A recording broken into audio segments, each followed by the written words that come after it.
Okay, I'm Philip, and I'm also on Team Fricker, so more ICESat-2.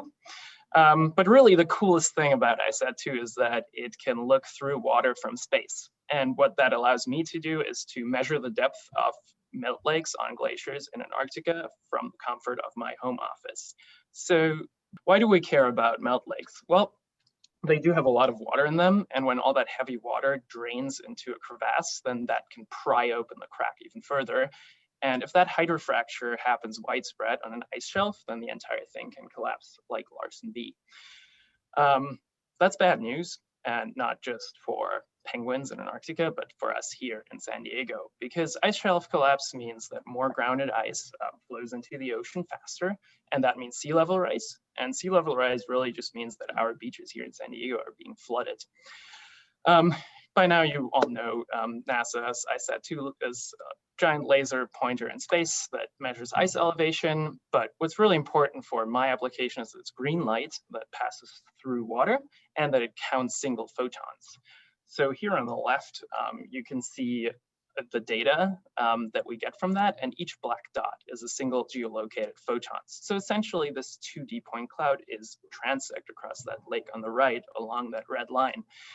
And to find more examples of that, we went to Helen's favorite ice shelf, but that was really not a coincidence that we looked at the Amory, because it usually develops an extensive melt system in every summer. So here's what we found. There's these 4 lakes on the left that you can see, and the black line just shows where ICESat-2 passed directly over it. And on the right, you can see the 4-point clouds. That's the data from these, where you really see the lakes. Why did we pick exactly those 4 lakes? Well, it was not only just ICESat-2 looking at these lakes that day, but really we also had Sentinel-2 and Landsat-8 imaging satellites that essentially took photos the same day, so we could compare. So now that we have these point clouds, how do we really get depth from that? Our first idea was humans are really good at just looking at these patterns and realizing this. So we fired up a Jupyter notebook in the cloud where you could draw in the surface and the bottom there. But we figured more people doing that would be better. So we asked a lot of volunteers to do this, and we got all this data that you see on the left. And on the right, that's an ensemble estimates from all these. And it really looks remarkably good. So we use that as a baseline. Also here on the left, the orange estimates are from ICESat-2 experts. The blue ones are from people who've never seen the data. And by all means of statistics, they're identical. So expert opinion is a lie, and we just used all the data.